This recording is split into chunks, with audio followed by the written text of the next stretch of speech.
Dr. Dan Hummel first came to Israel in August of 2012 at the age of 26 with his wife, Veronica, on a George Massey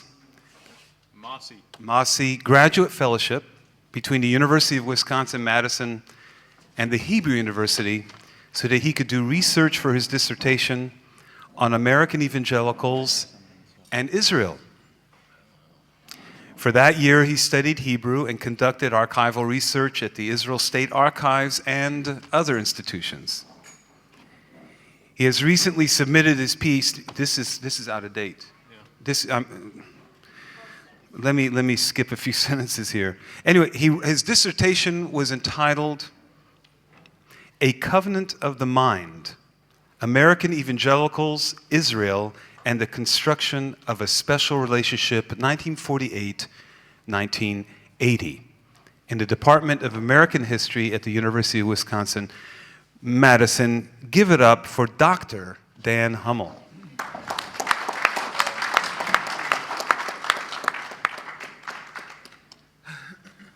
Thank you, Homer. Okay, so before beginning my talk, I think my presence here requires a little more explanation. I just defended my dissertation a couple weeks ago, and anyone who has obtained an advanced degree knows it can be very difficult to summarize in a sentence or two what your years of research have amounted to. In the words of my advisor in Madison, she would always ask, "So what?" So in a sentence, I sought to show that the growing evangelical identification with Israel over the mid-20th century wasn't all about prophecy and end times theology. That's the simplest form.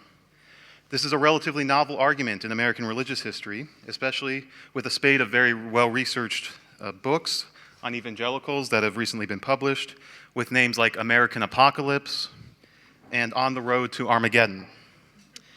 Nevertheless, I believed the sources I had consulted were pointing me toward themes such as the concept of Judeo-Christianity, the rise in interfaith dialogue in the 20th century, new trends in evangelical scholarship, and interpersonal contact between evangelicals and Israelis. All these forces exerted an equal, if not greater, effect on Jewish evangelical relations after 1948. As part of my research, Veronica, my wife, and I came to Jerusalem on a year-long fellowship program, as Homer said. We quickly found our church home here at Narkis, and I began to look at what I had a hunch would be a major source base for my research: writings by American evangelicals living in Israel. Fortunately, I found more than I could cover in my study, most of which I didn't know before coming here.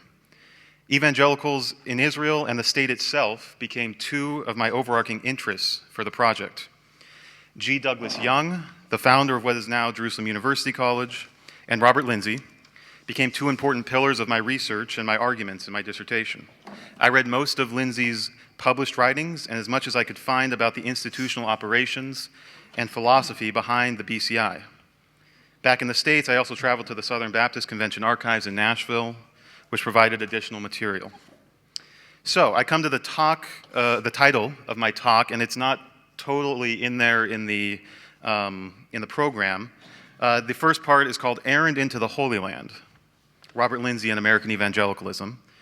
And I come to this subject from the perspective of a historian, looking at the transatlantic history of American evangelicals in Israel.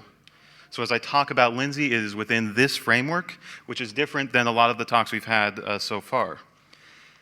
I'll also add that as a historian in a secular setting, UW News is not religious. My goal is not necessarily to damn or praise anything that happened in the past. I have my own opinions on all of this.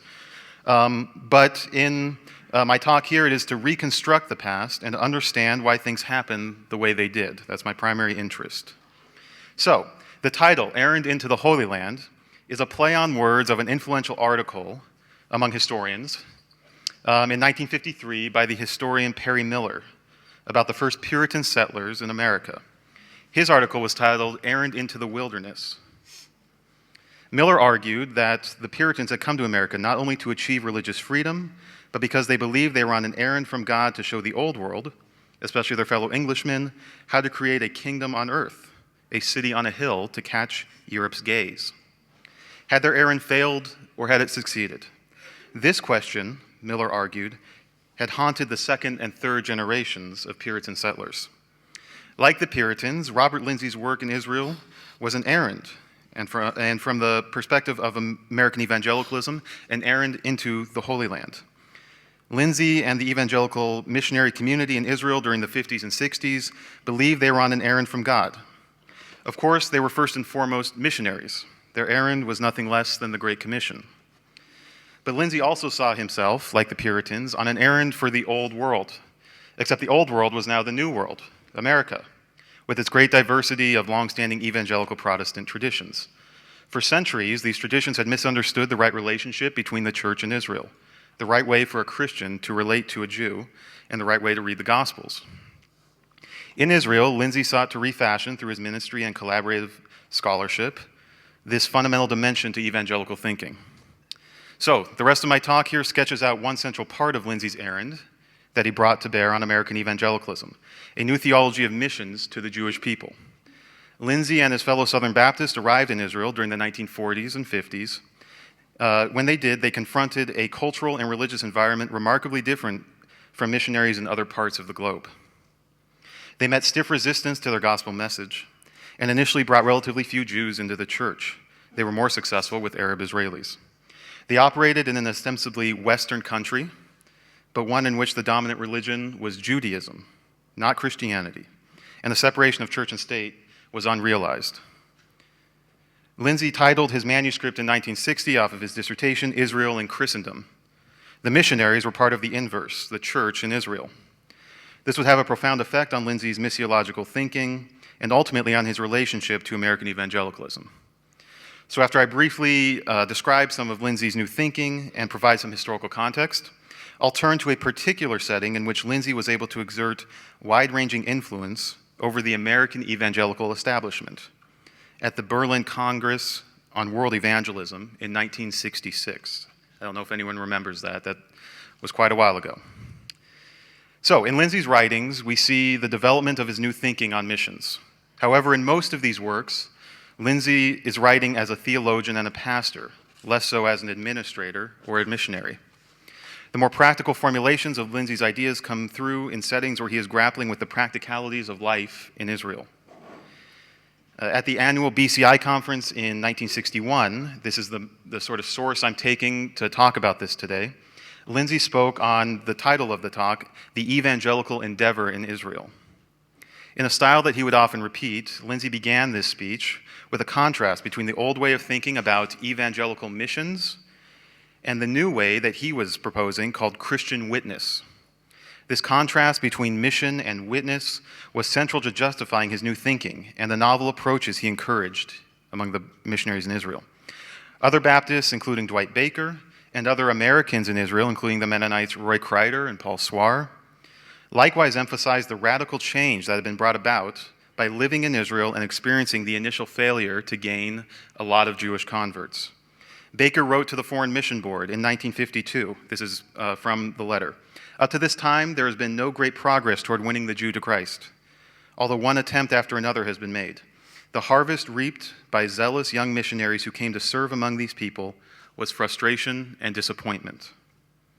In his 1961 speech, this is about 10 years later, Lindsey offered a similar parable to dramatize the painful realization many missionaries experienced upon entering Israel.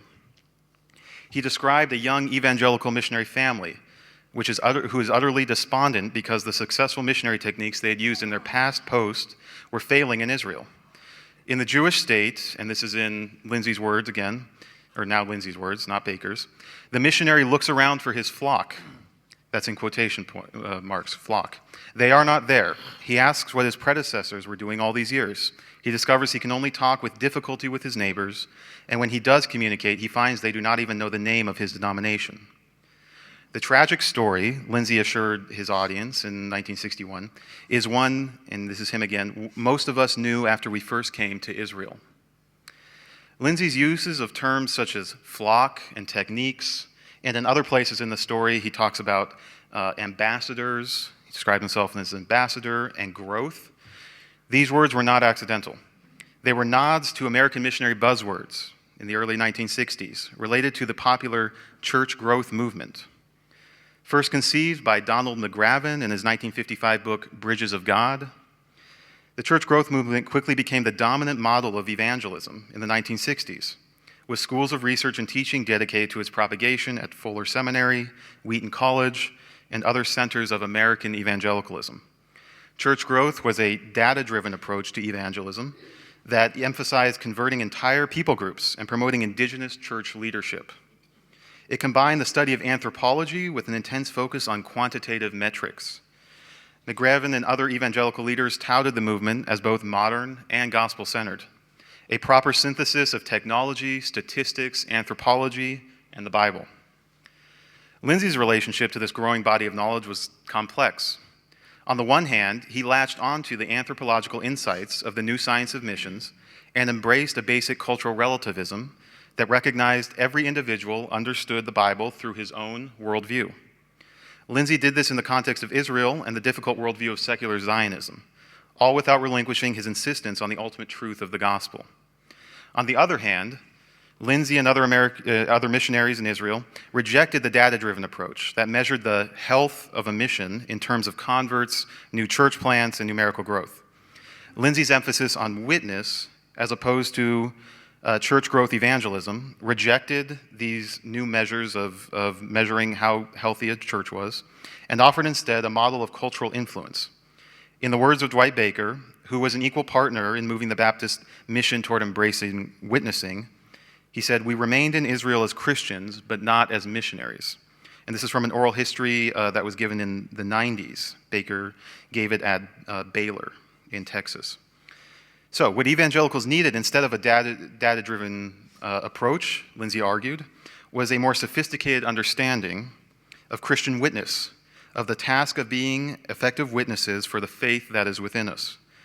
Lindsey turned to, and a lot of these are his words, the most important problem of our witness, the matter of authority.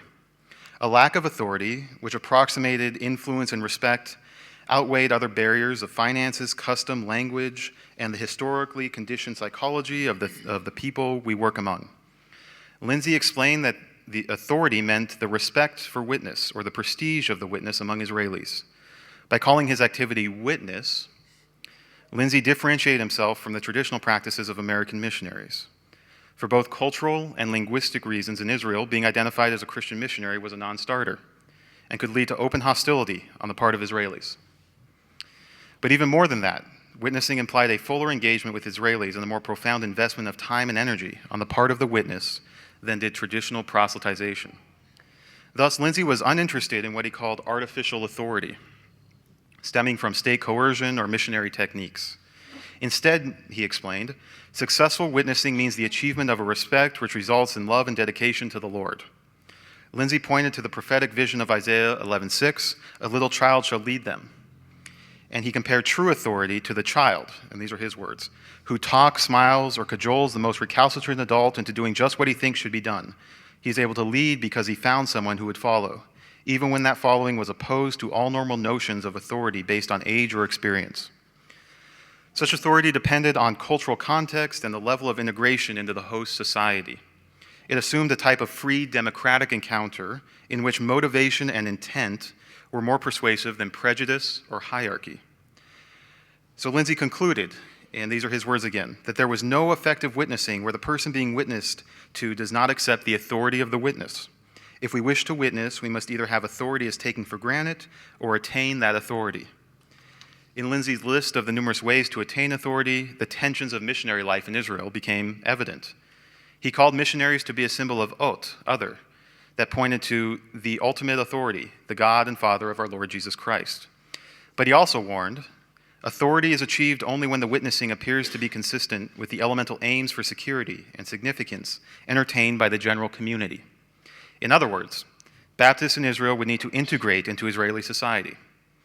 Another way that he said it is they would need to necessarily absorb large quantities of the local culture and life of the larger community without losing distinctiveness. Obviously, the goal is to be distinct, yet one of us. At that moment, authority becomes possible of achievement. So Lindsey judged that in 1961, the Baptists had achieved the midpoint in this scale. We are somewhere between not too harmful and friendly. The distance of this type of witness put between missionary thought in the United States and Lindsey's new thinking could be seen in the rejection of traditional evangelical methods, even those popular among church growth advocates. So, a list of the things Lindsey dismissed included public evangelism, such as distribution of literature calling on people to repent or believe the gospel, evangelistic street meetings, services in rented halls. He said all these might work easily as alt in many languages, but they fail here. Instead, Lindsey pointed to projects like the Baptist Village in Petah Tikva as, and these are his words, an attempt to share the pioneer life of a new country, which has unquestionably aided Baptists in Israel to obtain a better name. The Baptist Village was a symbolic endorsement of Israel's kibbutzim nationalist motif. The construction of the Constitution of the BCI reiterated this same approach. One of its chief aims, and these are the words from it, is for the social and cultural integration of individuals of all backgrounds and of all religions into a family of loyal Israeli citizens. The Baptist role in founding the UCCI, in disseminating the Hebrew, Arabic, and English digest Hayahad, in advising the Israeli government on American evangelical tourism, and on collaborating with Israeli scholars on biblical scholarship, these were all justified as extensions of witness over the 60s. The momentum of witness was driven by the ultimate aim of bringing souls to Christ, but its practical effect in the 1960s was a more expansively engaged missionary community that sought to integrate into the fabric of Israeli society. So, at the height of the church growth movement in the mid-60s, Lindsey's new witness model echoed the anthropological and cultural focus of American evangelicals, but also sharply diverged in the ways to measure and understand the success of the mission. Judged by numbers alone, the Baptist mission to Jews in Israel was a work in progress. But judged with the authority of the witness, including these integrationist institutions and Lindsey's new academic and theological arguments, the missionaries were highly productive. It was in this context that Lindsey, Dwight Baker, and G. Douglas Young traveled to Berlin for the Conference on World Evangelism in October 1966. This was an event convened by Billy Graham to celebrate the 10-year anniversary of the evangelical magazine Christianity Today. Ironically, now, Lindsey would have a chance to disseminate his thinking on missions to the old world of American evangelicalism in the actual old world, in Europe. With 1,200 delegates from around the globe in attendance, the event was one of the first programmatic gatherings of evangelical leaders and missionaries after World War II. The Baptists made the trip to Berlin to report on their work in Israel. As the records of the Congress indicate, and I don't know if you can check them out here, but they're published, it was Dwight Baker who gave the first address. He updated the Congress on the legal situation of missionaries in Israel, on the work of reconciliation between Jews and Christians, and the travails of Hebrew Christian converts, who were often forced to hide their new faith or risk being ostracized from their family and friends. Baker's speech was important, but more consequential was a statement of Lindsey's ongoing missiological and theological thinking that the Congress actually adopted. The statement was titled "The Jews and Christian Evangelism," and covered, as it suggests, the proper relationship between Jews, the New Testament, and Christian evangelism. This was not just, and this is an important point, not just a statement offered to the Congress about the Christian understanding of Jews. It was the only statement of the Congress about Jews and Christians. The Congress published no other contending perspectives on this really contentious issue. This was a year after the Vatican II's monumental statement on Jews, Nostra Aetate, and evangelical leaders like Billy Graham, John Stott, and others also needed to address in some collective fashion the Jewish-Christian relationship in the context of the 1960s. Evangelicals didn't have a pope, but they had congresses, and lots of them. They turned to theologians like Lindsey to supply concepts and language to their position. For anyone reading the Congress's proceedings, Lindsey's understanding of Jewish-Christian relations held enormous sway as the principal evangelical position in 1966. The statement itself combined Lindsey's new missionary strategy of witness with his more general theology of the relationship between the church and Israel. Lindsey explained that the Bible mentions 2 and at other times 3 distinct groups of men which are the result of various divine human encounters. The first group, the pagan world, is the Gentile world, out of which God called the second group Israel. Within Israel existed the third group, the remnant, who were faithful to the covenant. Jesus used the same trichotomy in speaking of the Gentiles, Israel, and his new band of disciples. This new remnant, given the task of advancing the kingdom, was rejected by Israel, though Lindsey hastened to add that the Jews of the first century did not reject Christ per se, but rejected the remnant because it welcomed the Gentiles into fellowship without first indoctrinating them into the customs and practices of Israel. Thus, the New Testament trichotomy consisted of Gentiles, Judeo-Christendom, and the church as the remnant, populated with both Jewish and Gentile followers of Christ. This theological and rather abstract understanding of Jewish-Christian relations became immediately relevant for Lindsey when thinking of Jews, Christians, and evangelism. Strictly speaking, missionaries introduced Gentiles to the stream of holy history, occupied by the remnant and its larger milieu. Therefore, one did not missionize or proselytize to the Jews. They were part of the second group, Judeo-Christendom, which included all Jews and nominal Christians. Rather, Lindsey saw himself and other witnesses to the Jews as, and these are his words, discipling the Judeo-Christian family. This activity, more prophetic than missional, was the proper Christian engagement with Judaism. In practical terms, Lindsey's statement rejected and implicitly criticized long-held Jewish missions efforts that regarded Jews as the eternally chosen people. On the other hand, Lindsey did not reject the need for missions to the Jews. That was a position gaining increasing popularity among liberal Protestants. It is here that language becomes an issue because Lindsey did not believe in missions to the Jews per se, but did believe in calling Jews to the lordship of Christ, but within the context of a holy family. Yet Lindsey's new model, like his speech 5 years earlier in 1961, opened up a wide range of possible social and religious interactions between evangelicals and Jews, evangelism being only one of them. Befriending Jews for the sake of a friendship, learning from them, studying with them, working with them to realize the ideal Zionist society. These were all legitimate actions in Lindsey's new theology, as he laid it out at the Berlin Congress. For the previous 2 centuries of evangelical Jewish engagement, there had been no robust or systematic rationale for interaction outside the strictly conversion-oriented relationship. So, I'm getting to my conclusion. Like the many Puritan ministers who wondered about the fate of their errand to the wilderness at the close of the 17th century, we can look back and ask, maybe a little closer to the event, about Lindsey's errand to the Holy Land. Was it a success or a failure? The extent to which American evangelical leaders absorbed Lindsey's model is an open question. Undoubtedly, even as Hebrew Christian congregations emerged in the next decade in the United States and Israel in an increasing number, evangelical leaders like Billy Graham and many Southern Baptists, including Jimmy Allen and Bailey Smith, and even independent Baptists like Jerry Falwell, they all modified their approach to Jewish missions, either explicitly or implicitly. Sometimes the modifications were reactive and political, other times they were proactive. As Lindsey's biography indicates, he may have very well had a strong influence on Billy Graham's understanding of Jewish missions in the lead up to Graham's first visit to Israel in 1960. In any case, the language of Judeo-Christianity, or Judeo-Christendom as Lindsey calls it, was central to this shift, and Lindsey was a leading exponent of a theological understanding of the concept. Lindsey's contribution in 1966 was one strand in the larger shift of American evangelical thinking about Jews in the 20th century.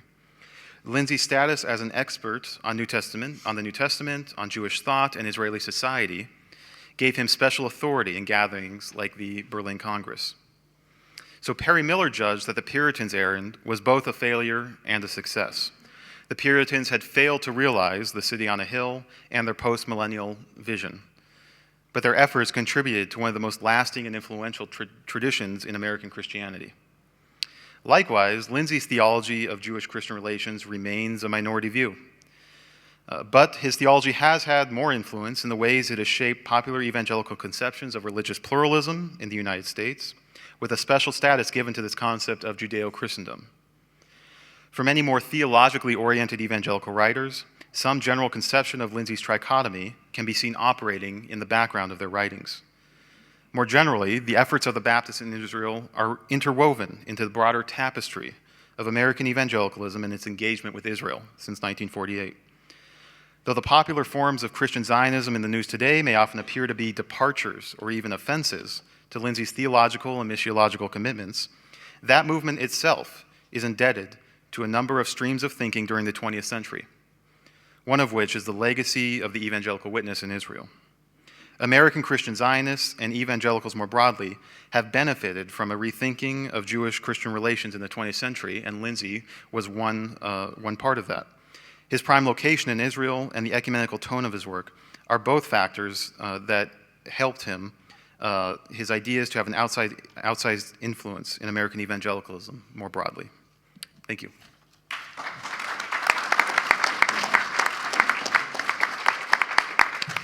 Thank you so much, Dan. Would you please stand?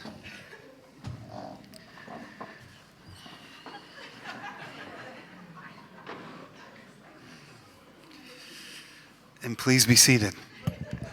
We'll have our Q&A. We would, again, encourage those that haven't come up to the microphone and asked any questions. If you would, we're going to give you priority. So if you haven't asked a question, please feel free to ask a question of Dan Hummel or of the panel. Not all at once, please. Gemma.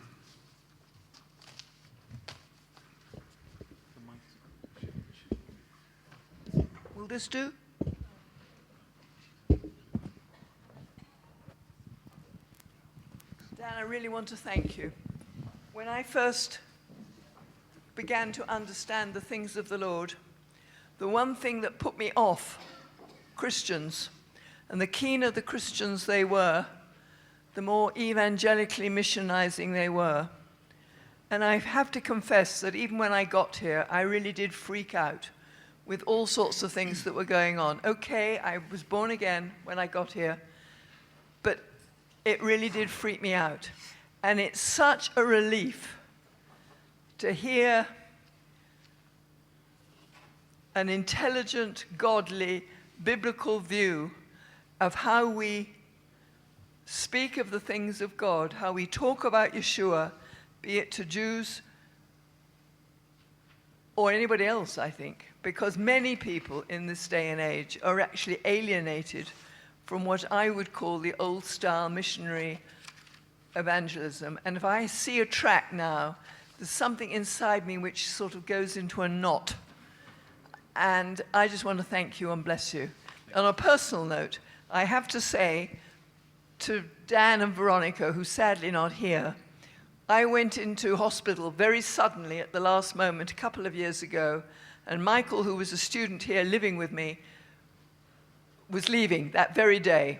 And he rings Dan and says, Dan, or to Veronica, I suspect, Veronica, Gemma's going into hospital. Can you come and feed the cats and take care of her while she's away?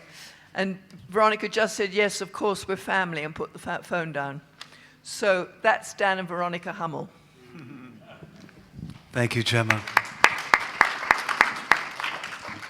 Someone else? Yes, Emmanuel. I'm not sure whether I heard you right. Maybe you mentioned it. But I would like to ask, from your evaluation of Bob Lindsey's approach to mission and the Southern Baptist method, which has to do with the issue of number without minding the spiritual growth of the congregation, but after the number, what's your own final conclusion and your own suggestion for us today, being that you have evaluated all that has happened with Bob Lindsey's approach and that of the Southern Baptist? So historians make horrible advisors or predictors of the future. So remember that, right? I feel really at home in the past. I don't feel at home in the present or the future. But given that, the numerically driven approach, the church growth move, I mean, numbers have always mattered for people.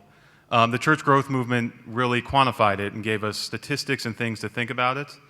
That approach works pretty well in the West. The megachurch phenomenon is indebted to the church growth movement a lot. That approach does not seem to work as well in places like Israel, like the Muslim world, places that have really strong religious institutions already or really strong identities. So very simply, Dr. Lindsey's approach was better than the options at the point. And this is something that I came to in my research. In about 1952, when I read that quote by Dwight Baker, who sounded very despondent and discouraged, and that goes through the 50s, they had basically three options. They could continue to do what they're doing, sort of hit their head against the wall, and continue to try to build numbers. They could quit. That's always an option. You can always say, it's not the right time. Or they can do what they actually did, which is serious introspection and adapting to the culture that they are a part of. So I don't, that's the most I can give you, is that was more successful. I think of those three options, that was the best option he had at the time. Brian? The move to witness rather than evangelism seems to have been successful and influential in this Berlin conference and onwards. Some of his move seems to be predicated on a new identity as a Jew, as a Christian Jew, as a Baptist Jew, and reconstituting who is in Christendom. That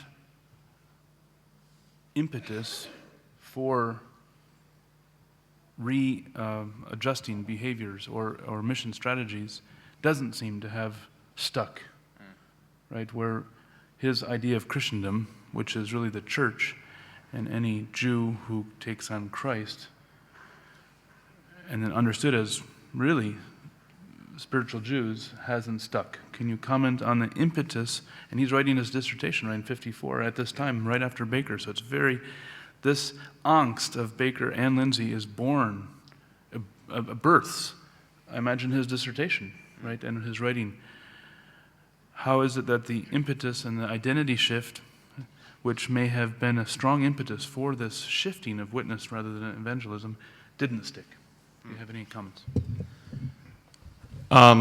So why didn't it stick? Why didn't Lindsey's thinking in one way is very, and I don't mean this judgment, it's very idiosyncratic. It's not, there are some, as I've been reading some of the other Christians in Israel around that same period, they also are sharing and agreeing with him on some things. One thing I always wished Lindsey would do after he takes up this synoptic problem in 1963, and much of his, at least his books, are on that problem. He does have a few very good articles in the late 60s, early 70s about missions, and he does lay out this new identity in a very short form. And this is me being the scholar saying, I wish he would have written a book that would have really solidified and really gone very as deep as he could go into that new identity and what that means. For me, as someone coming from the totally outside trying to research this, a lot of the conversations I had with people at this church were as helpful as Lindsey's writings to even understand what he was trying to say. So I think part of the limited appeal of it is it was very difficult to understand, and he didn't have a very easy way to really come into the situation and understand how do I need to reorient my thinking in a very easy way. You could do it if you spent a lot of time doing it. But for things like this to really grab hold, I think there needs to be you don't need to dumb it down, but you need to make it digestible for people that aren't so into the community. Danny? You mentioned his influence on Billy Graham, and you mentioned his influence on Billy Graham, and we had talked earlier about how just before Billy Graham's visit to Israel, he had talked to Bob and was in correspondence with him, and a reporter from the Jerusalem Post spoke to Billy Graham, and his response to the reporter sounded like Bob's influence. Right. What was that? Yeah, so as far as I can tell, and this is a lot from his biography, but also reading all of the different news reports from the Jerusalem Post and the Hebrew language stuff and some American stuff, Lindsey was actually the one to officially invite Graham to visit the UCCI and give them support. So this is it's a very well covered visit. Billy Graham in 1960 is at the height of his international fame. He's on a 13-country crusade, which is a bad word even to use when you're ending in Israel. But his last country is Israel.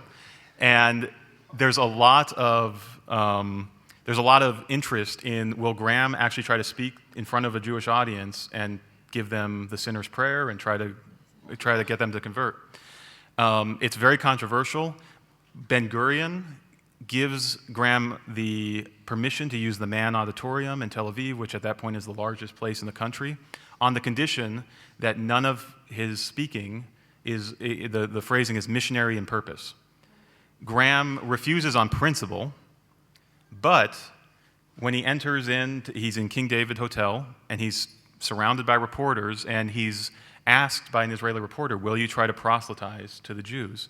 And Graham responds, why would I proselytize to you? It is you who has proselytized to us. For every book of the Bible was written by a Jew, except for one was written by a Jew. And that response totally pacifies the people in the room. But that type of thinking, no one in the U.S. is speaking like this about the Bible as a sort of Jewish book. And I think that's a very clear, it's not a direct link, but it's a clear sign that these talks that he had with Lindsey before coming to Israel really shaped how he was going to interact with Israeli reporters when he got here. Inga?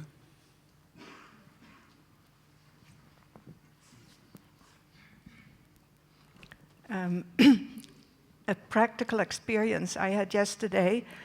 First, I must say I was a missionary in Ivory Coast and in Nepal, and now I'm in Israel.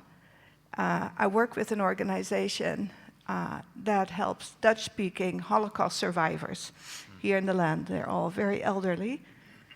One of my friends is 90, still drives her car. I'm forbidden to speak about Jesus. And she has a very big problem with God, which you can understand, right? Yesterday I was called for a crisis situation. Her granddaughter had been to the Burning Man in the Negev. She had gone wild, and she'd half destroyed her mother's apartment. And my friend, the grandmother, called me and said, Inga, can you please come and help? What I did was just sit there and listen. And they were so thankful. And my elderly friend said, Inga, this is your Christian mission to the Jews today. Amen. Thank you for sharing that, Inga. Someone else?